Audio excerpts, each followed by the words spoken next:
Stop doubting yourself and don't give that much power to your enemies. They feed on your disbelief in yourself. They thrive off your negative self-perception because you know what it makes you do? It makes you latch on to them for assistance in believing in yourself. I want you to think how raggedy your mindset must be for you to need assistance in believing in yourself, for you to need assistance in alleviating your negative self-perception. Stop doubting yourself and don't give that much power to your enemies. The enemies of your success, the enemies of your peace, the enemies of your blessing, the enemies of your rest, the enemies of your life, the enemies of your health, the enemies of your wealth, the enemies of your family, the enemies of your mindset, the enemies of your belief system, the enemies of your relationship with God, the enemies of your relationship with yourself, your enemies. Enemy is one word, but it covers all of those people. We don't have to break down and compartmentalize the word enemy. I mean all of your enemies. I didn't say don't get that much power to your enemy. I said don't get that much power to your enemies, plural. See, we got to think back to the Deuteronomy blessings. Everybody can live however they want to live. Listen, man, we live in a society where if you work hard enough at the right thing and make the right connections, you can make a lot of money. So, yes, you want to have enough money to live a comfortable life, live the life you want to live, but not everybody who has money has got money because they've been blessed with it. Some people have done some very unscrupulous things to get to the money. So we're not talking about that. Yes, that's a part of it, but that's not the only thing.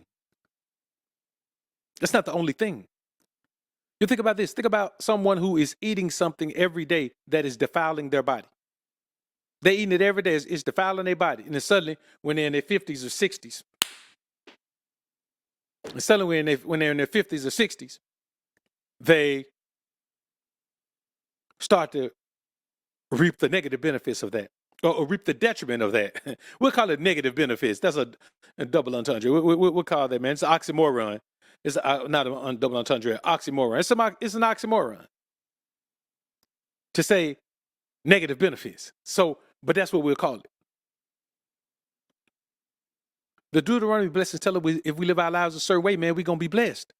So if you have a negative self-perception, it's because you're not receiving those blessings, but then you got to check the way you live your life. Find me the one person who lives their lives the way God said live their life. I'm not talking about church. I'm talking about God. Find me one person who says they live their life the way God tells them to do. I'm talking about they don't be slipping up and doing all type of crazy things sometime and think because they pray about it, everything okay. I'm talking about somebody who is in control of their life and does the things that God tells them to do. The word tells you to do. The statutes and commandments tells you to do. Tell me one person who live in their life like that and tell you, I ain't got no peace. My life is bad. It's all messed up. I do everything God told me to do. And look at my life right now. I ain't got number enemies around me. I ain't healthy. I ain't wealthy. I ain't stealthy. I ain't none of that. I don't even feel like I look good enough to take a selfie. There ain't nobody saying that.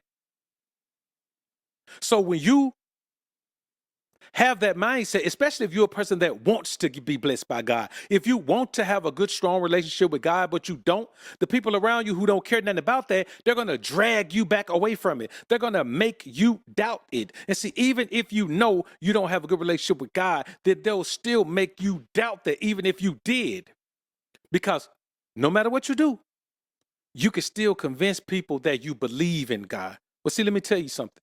People who believe in God don't have to live by the statutes and commandments. They just can say, oh, I believe. This term non-believer. Oh, I believe now. I believe. I ain't going to live my life right, but I believe now. Oh, yeah, I believe there's a God for sure. That's why I say we don't believe in God. We know God. Why? Because we live our lives a certain way. So you got to stop doubting yourself and just focus on doing the thing that God put you here to do. Then you won't have those doubts. Those doubts come when you're not being who you're supposed to be. And people around you know that. People know when you lack confidence, and most confidence is because you're not being who you're supposed to be. If you want to be a super thug, but you're a super nerd, then, you're not being who you're supposed to be. Now, outside of that, if we're here, we're living a life that's pleasing to God, man. If you live a life that's pleasing to God, man, you know how hard it is. Brother, I'm going to be honest with you. It is hard to live a life that's pleasing to God. You know how many times some woman who already with somebody wanted to get with me? You know how many times that was an opportunity to make some easy money come my way? Not good money, but easy money. Big money, but not righteous money. It takes a well-made up mind to live a life that's pleasing to God, bro. We don't just wake up every day and just do this. Oh man, look at it's so easy to live this life. No, boy, temptation is all over the place. Just because you live a life that's pleasing to God, that does not mean that you don't have temptation. It don't mean that God just absolves you from temptation. No, it takes effort. It takes effort to resist those things. It takes effort to resist that beautiful woman. It takes effort to resist those that, hanging in those places. It takes effort, man. Now, the longer you do it, it takes less effort, but it still takes effort because the temptation become craftier. When you first develop your relationship with God, the temptations didn't have to be as strong as they are now. Now the temptations got to be sure enough strong. But we're willing to throw away stuff. We're willing to get rid of stuff. We're willing to get rid of people. We're willing to move out of areas. We're willing to do whatever we got to do to live a life that's pleasing to God. So when you doubt yourself, you make your enemies and God's enemies look at you and say, see, I told you. I told you, what are you over there doing all that godless stuff, talking all that godless stuff, living that life? That's why you got to be honest. You can't be out here being hypocritical. You can't act like you living a life that's pleasing to God because the results ain't going to show. And if you act like you living a life that's pleasing to God so long, you're going to believe it. Whether you're doing it or not, you're going to start believing it. And then you too are going to be looking at it saying, well, God, I'm living a life that's pleasing to you. Why ain't I doing it? How you living a life that's pleasing to God? You know exactly the things you're doing that you shouldn't be doing. Every day you're around people who are telling you, man, they don't even believe. They don't even believe there is a God. They don't believe nothing about it. So they're looking at you and your blessings, talk about, man, God, have you ever put a one in the chat if you've ever had somebody tell you, nah, man, what you talking about? What you getting God credit for? You did that for yourself. You did that. That's on you. What are you talking about?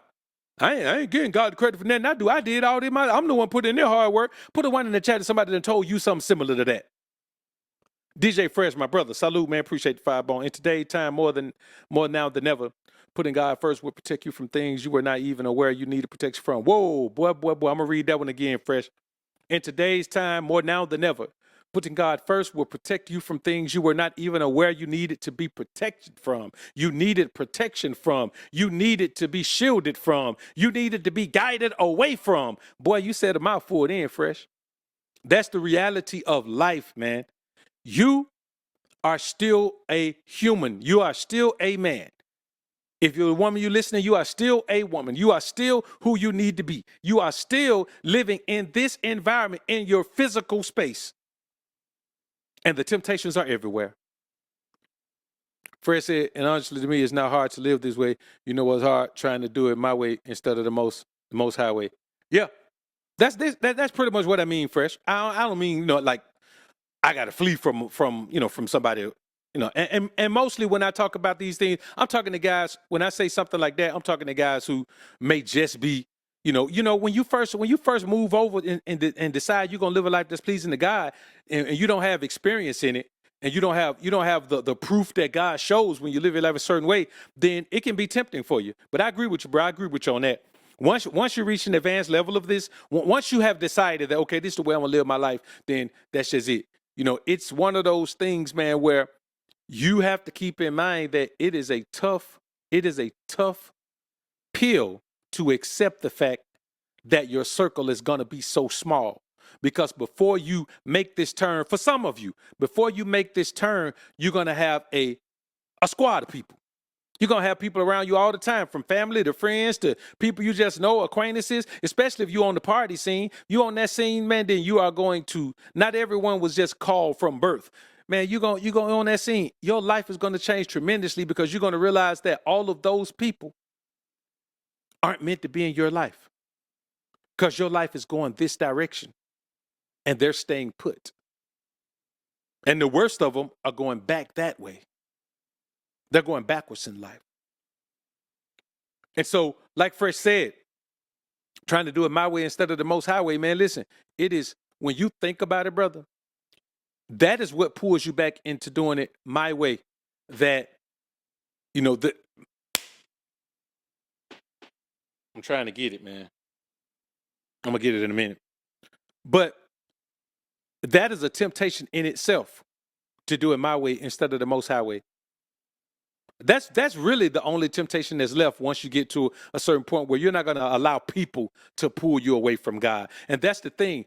Your enemies The enemies of your success, the enemies of your wealth, the enemies of your health, they just want to pull you back away from your blessings. They don't care about doing anything else. They just want to pull you away from your blessings. And the easiest way to do that is and a lot of times you don't even understand it's not the people. You understand? Like Satan works through people the same way God works through us. We can't believe that Satan is out here running around. He works through people just like God works through us. And so he manipulates people into doing things in your life. Like there may be somebody who has a deal for you that's worth a load of paper, but it requires you to go in the direction that God didn't tell you to go. But it's a lot of money there, but God didn't tell you to go that way. Or there's some type of hookup or some type of reward or some type of benefit or some type of offer of peace. Let me tell you something. Beware when a person offers you peace. Beware when a person offers you peace of mind. Beware when a person offers you rest. Beware when a person offers you relaxation. Beware when a person offers you a life or worry-free life. Beware of that, because people don't control that. Anyone who's offering you that is being influenced by the enemy of your success and the enemy of the Most High. So we must understand these things. Here's the thing, man. When you doubt yourself, you are convincing the world that you don't know you. Because we only doubt the unknown. You understand what I'm saying? Whenever you doubt yourself, it's due to a fear of the unknown. Most of our doubts come when we're facing something and we don't know what it is. When we're facing something new, when we're thinking something new, when we're feeling something new. When we're embracing something new, like that's the time we doubt ourselves the most. When you're in your comfort zone, you don't doubt yourself. And so the thing is, you just got to remember that the things that you have embraced due to your relationship with the Most High, those are the only things that matter. It don't matter what you're going to do when you face something. As long as you function within a realm that you know God is going to approve, nothing else matters. It don't matter what you don't know. Don't be afraid to go into a situation because you don't know the situation. You don't have to know the situation. You know God. Don't be afraid to go into an arrangement because you don't know the arrangement. You don't have to know the arrangement. You know God. Don't be afraid to make a career move. Don't be afraid to relocate. Don't be afraid to do anything because you don't know it. You don't have to know it. You just have to know God. That's all you have to worry about. I'm going to read that again, Fresh. We got to check that one more time. And honestly, to me, it's not hard to live this way. You know what's hard? Trying to do it my way instead of the Most High way. That's it, man. Because, we have a tendency to believe that we have reached an ultimate level of wisdom sometime where we can figure this thing out on our own. But if we do that too much, God will quickly, he'll bring us back down. He'll bring it back down to, hey, look, you got your big boy drawers on now, but they still got superheroes on them. You just ain't wearing Pampers no more. But you wearing, you just got your big boy drawers on. That cause I trust you to go to the bathroom now. That's all it is. We still, man, listen. Every day of your life, you're still being spiritually trained. You're still being spiritually trained. Because every time you hit a new level of spiritual accomplishment or spiritual astuteness, then God entrusts you to encounter different things. You don't just jump in, oh yeah, I live a life that's pleasing to God, and God got to trust you, brother. God has to trust you. And see, here's the thing that we got to understand. What people sit around and wait for you to slip because we're not perfect. Let me tell you something. Put a 1 in the chat right now if you're perfect. You don't never slip. Put a 1 in the chat. You don't never slip. You always on top of it. I'm talking about, man, you don't make no mistakes. Every day of your life for the past 10 years, you've been on top of it. You ain't did nothing that God wouldn't approve of. Not nothing. None of us can do that. None of us can do that. But those people will see you and they'll be like, oh, I thought you was such a godly man. What happened? I thought you lived a life that was pleasing to God. Did right here please God? But let me tell you something. Your behavior doesn't define your character. God, that boy fast, man. That boy super fast. I'm gonna have to edit this out of this, man. I'm gonna leave it in there, man. Y'all see what I'm doing, man. I'm in the South, man. I'm in the South, man. The weather changes, just starting to get hot now for real, man. We gotta deal with this. Right down here by the river, man, you open your door, boy, something coming in. So when you think about it, man, you have to keep in mind that bad decisions, pressure to conform, being controlled by, man, listen, bro, none of that stuff matters because it's a battle for us every day. Every day we're battling to maintain our position because everything around us is trying to knock us off our square. Everything is trying to knock us out of position. So your circle is small and it's probably going to get even smaller because every time you elevate, you're going to realize that somebody else is staying on that level right there. That's why if you see an old wise man, most time you see him by himself. You get to the point you see an old wise man, you see him at the crib. If his family ain't coming through, if his children and grandchildren ain't coming through, man, he's sitting at the crib chilling with his old lady, man. I'm talking about, man, old lady, sweetest peach pie. I'm talking about sweetest peach pie, man. Sweetest woman you ever meet in your life, man. And she love it dirty draw. And he just sit at the crib chilling, man, doing what he do. He may go fishing. Sometime when I'm fishing, man, I see an old dude, man, probably about 75, 80 years old. Pull up in his pickup truck, got his boat on the back of it, put his own boat in the water, lock it off, pull his truck back up, go get in his own boat, run down the river, come back, always come back with a limit, and man, tie his boat, go up and get his truck, load his own boat back up on his truck, and go to the crib. 75, 80 years old. Every now and then they'll come out there, they got a partner with him. But most time, man, them old guys be out there by themselves, man. You know why? Because they have long ago figured out that it's not a lonely life. It's just the chosen life. It's not a lone, man, let me tell you something, boy. The closer you get to the Most High, there is no such thing as a lonely life. There's no such thing because the further you get away, the more peace of mind you have. Especially, man, you got to go out here in the business world already. You got to go out here in business. You got to do all this, man. Listen, if I ain't, you're not going to catch me out if I ain't already got some business to handle and we ain't already out. You know what I'm saying? So, like, whenever I'm doing a project, man, I'll get with the guys, man, and we'll go grab a bite, man. And, really most of the people I interact with, man, that, like, if they do drink, they don't drink while they're working. So if we doing a project, nobody's drinking.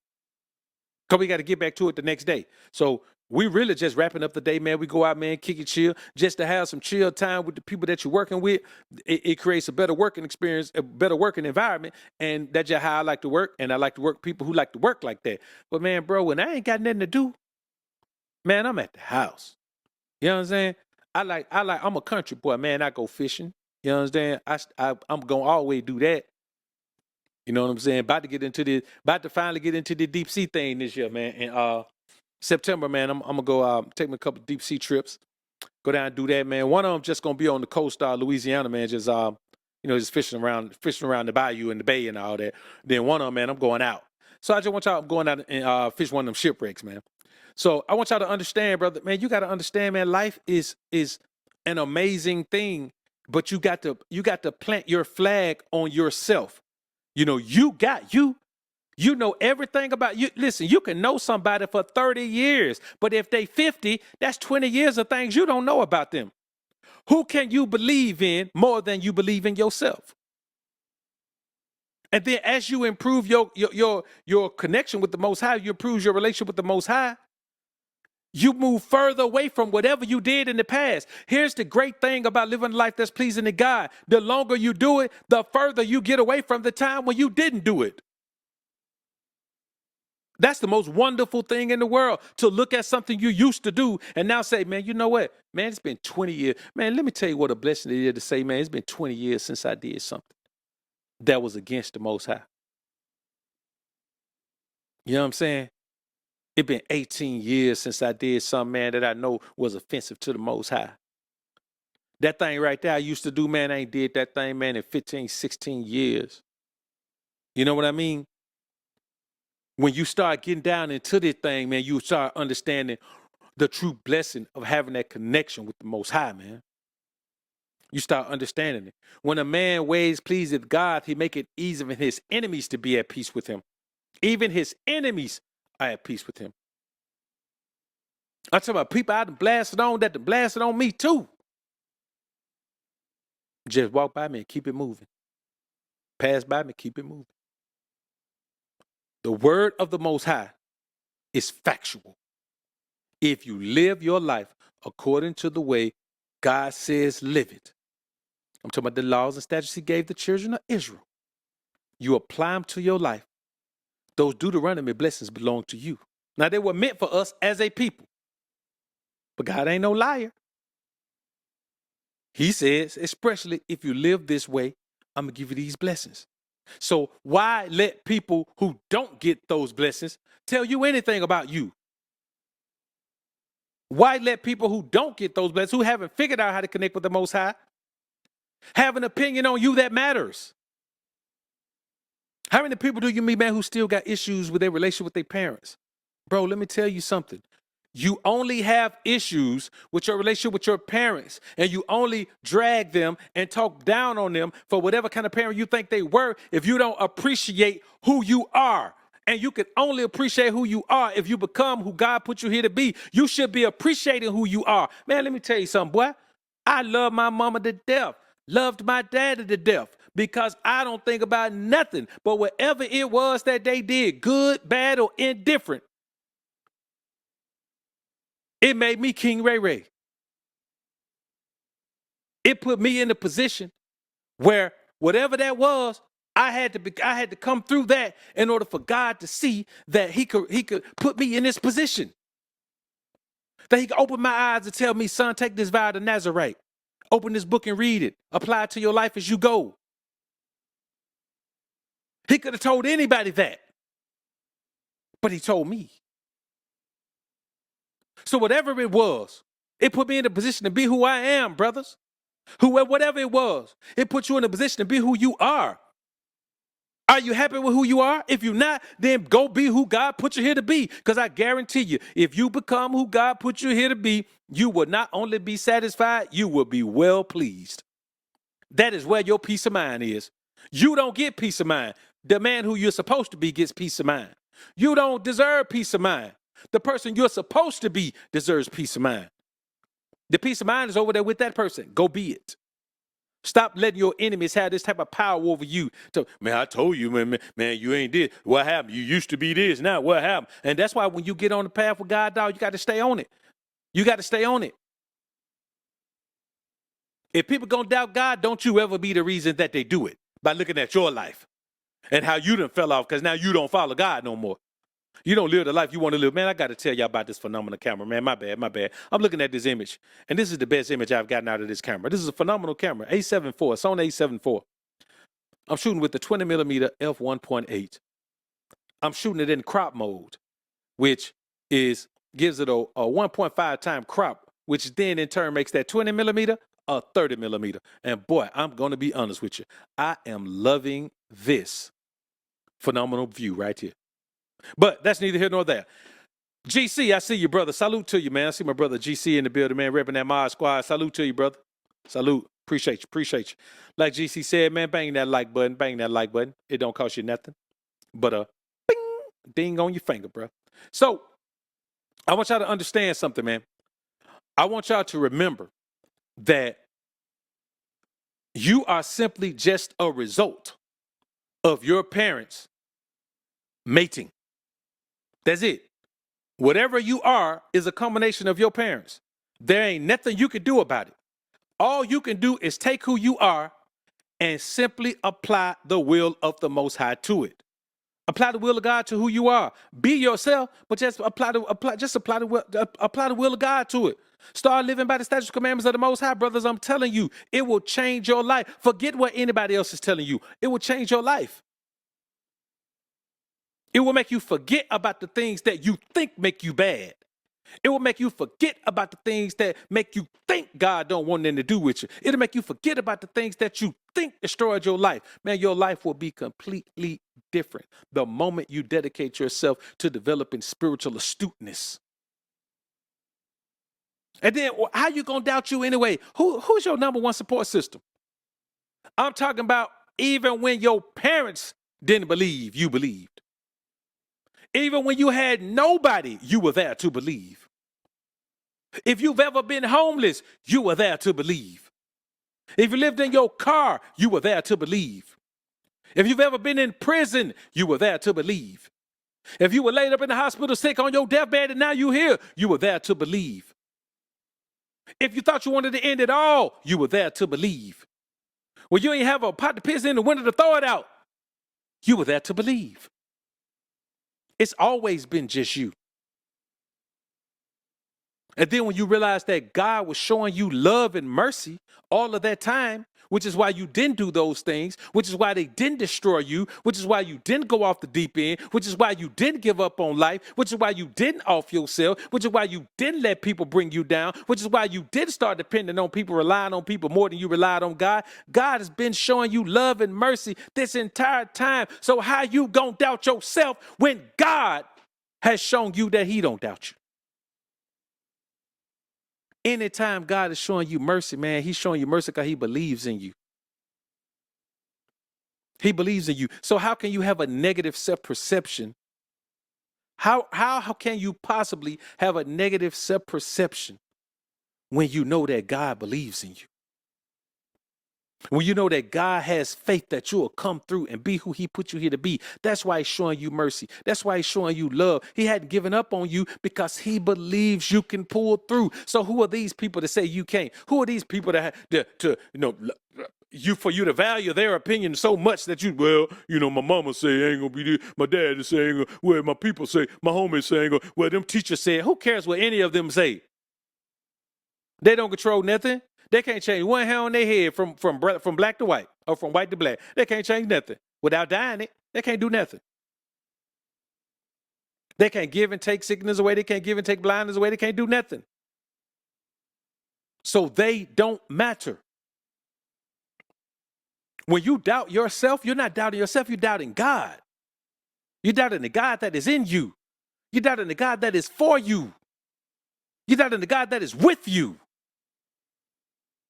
What are people supposed to do but capitalize on your doubt in God? Man, people, let me tell you something, man. People that work for the other side, people that work for the enemy of God, the enemy of your success, they know when you doubt God. They know you're not doubting yourself. They know you're doubting God. They want you to doubt him. They want you to start believing what they believe. That maybe God ain't with you. Maybe there is no God to be with you. Maybe you're lying to yourself. But the problem is, we're too deep in now. We're too far in. We made too many sacrifices. We made too many compromises. We've given up too many things. We've done away with too many people. We moved to somewhere we're supposed to be. We've started to focus on the thing we're supposed to focus on. We've changed the things we were supposed to change. So you long ago decided that your relationship with God is more important than your relationship with them. So why are we worrying about them? DJ Fresh, salute, brother. Appreciate the time. Last thing, here's something else I realized. Once you start putting God first, you know better how he moves. The potency of the blessings double. However, the potency of the lessons also double. Man, church. Blessings and lessons, they're a team. You know what I'm saying? Like, it's blessings and lessons are like eggs and grits. I don't want no grits without eggs. I like peanut butter and jelly, man. I don't eat peanut butter sandwiches. Throw me some jello on there. Yeah, I'm good.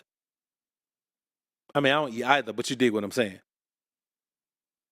I don't eat bread, so you know what I'm saying. So I want y'all to understand, brother, man, we got to keep in mind, like Adrian Rodriguez said, the dream team.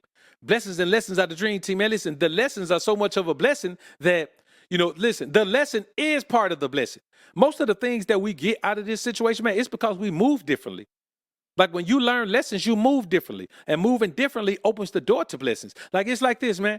If you want to get in shape, you can't just sit around eating donuts all day.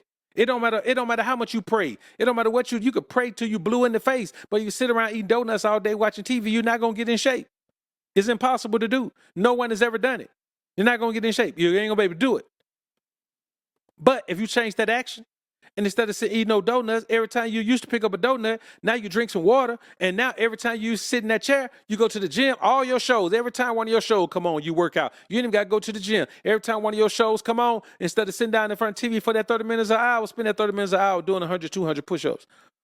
I don't care how many you got to do. If you get down the way, you could do 3 a set. Keep doing 3 a set till you get to 100.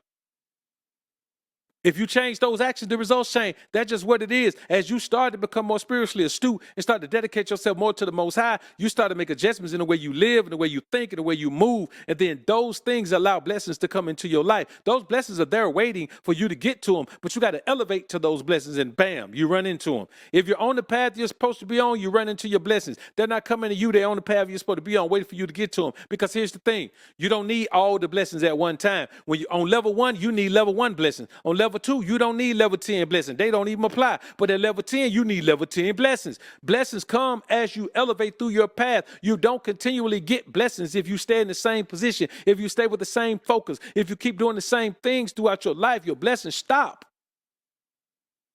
So when you think about all the things you've come through, let me tell you something. I don't care what nobody else has gone through.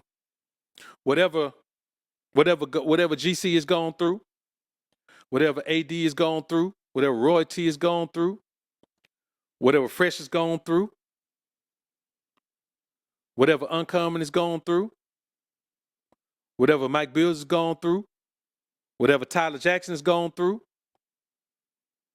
whatever Famo has gone through, whatever Roy T has gone through, whatever any of us has gone through, whatever any of you have gone through, I'm still the strongest person I know. I'm stronger than all of y'all in my book because I know everything I've navigated. I know everything I've gone through. I know everything I've dealt with. I know everything that almost broke me. I know everything that they thought was going to break me and it didn't even get close. I know everything that's worrying me. I know everything that's made me doubtful. I know everything that's made me spiteful. I know even the things that have made me frightful. I know all of these things about myself. So nobody in here is stronger than me to me. Nobody in here is stronger than GC to GC. Nobody in here is stronger than A-Rod to A-Rod. Nobody in here is stronger than Royalty to Royalty. Nobody in here is stronger than Fresh to Fresh. So how can we doubt ourselves when we're the strongest people we know? I am the strongest person I know by far. No one else is even close. Matter of fact, everyone else is so far away, it's not even worth talking about. It's not even worth a competition. We ain't even look into it. I'm so far ahead in my book. And that's the mindset that you have when you start to embrace who you were put here to be. When you start to live the life that God wants you to live, when you start to be the way that God wants you to be, then you have that mindset. And it's an incredible mindset to have because it's a mindset that causes you to never doubt yourself. I never doubt myself. Man, I am who I am. I know who I am. I know what I'm capable of. I know what I'm not capable of. I know the things that I am going to do. I know the things I'm not going to do. I know what I stand for. I know what I don't stand for. I know what I'll accept. I know what I won't accept. I know what I'll dish out to somebody. I know what I won't dish out to somebody. I know everything. So how can I doubt me? How can you doubt you? What is wrong with us? If you doubt yourself, ask yourself, what is wrong with me? Because when it all boils down, I can say all that about me. It is the only thing I can vouch for. That's all I can vouch for. Even if someone tells me their struggle, hell, I can't vouch for it. I'm just listening to them. I ain't going to bet my life on everything they said is authentic, though. It may be authentic, but my life is too valuable to take a risk like that. Just like my life is too valuable to take a risk of letting a doubter or a hater or some enemy of my success throw me off my square, knock me off my path. Because you know what? I'll never give my enemy that much power. Ever. I work too hard to live a life that's pleasing to God. And I'm already going to have some times where I drop the ball. So between the times that I'm going to hold the ball and the time that I'm going to drop it, I ain't got no time to be worrying about what those people think, brother. I don't have no time to worry about what those people think. And you don't either. You see, your greatest enemy is your negative self-perception. The people who are the enemies of your success, they don't matter unless you start to doubt yourself. When you start to doubt yourself, then the doubters and negative naysayers, they get into your head, they get into your space. And they're just not important enough. Like they don't matter enough to be able to get into your head or your space like that. They're irrelevant. You should never, ever allow them to get in your space like that, because that's all they want to do. They want to knock you off your square and then they're gone. They're so weak. There's nothing they can do to capitalize on knocking you off your square. They want to knock you off. It doesn't make them better. It doesn't build them up. It doesn't make them stronger. It doesn't make their life go greater. It doesn't do anything for them. They just want to knock you off your square. So how dare you? How dare me? How dare us give those people the satisfaction of being able to do that? Why would we? Why would we? We wouldn't. And that is why we're not going to. So, brothers, I appreciate y'all being in the building, man. We're going to go ahead and get us a little break in right quick, man. We got a dope BOA show coming up for the night, man. We're going to talk about the Diddy thing, man, and how he apologized about it and all that. And I just want to talk about how that shines a stain on all of us. You know, the fact that these type of things take place, man, and what it does when these type of things come out, especially when a man denies any wrongdoing. And we got to understand, it is up to us as men of the Most High to not stand on the side of negativity, to not stand on the side of evil, to not stand on the side of wickedness, to not stand on the side of ungodliness, to not stand on the side of worldliness. It's our job. We can't say that we live a life that's pleasing to God and then turn around and say, well, each to his own. That's the most ungodly thing we could ever say. Because what if the Most High told us that? Well, each to his own. Don't come looking at me. I don't care how you live your life. You on your own. Figure it out on your own. Blessings? I ain't got no blessings for you. Make your own blessings. But that ain't how he deal with us. Because he trusts us to have an honest outlook on the world and do the things that we're supposed to do. That's what he does.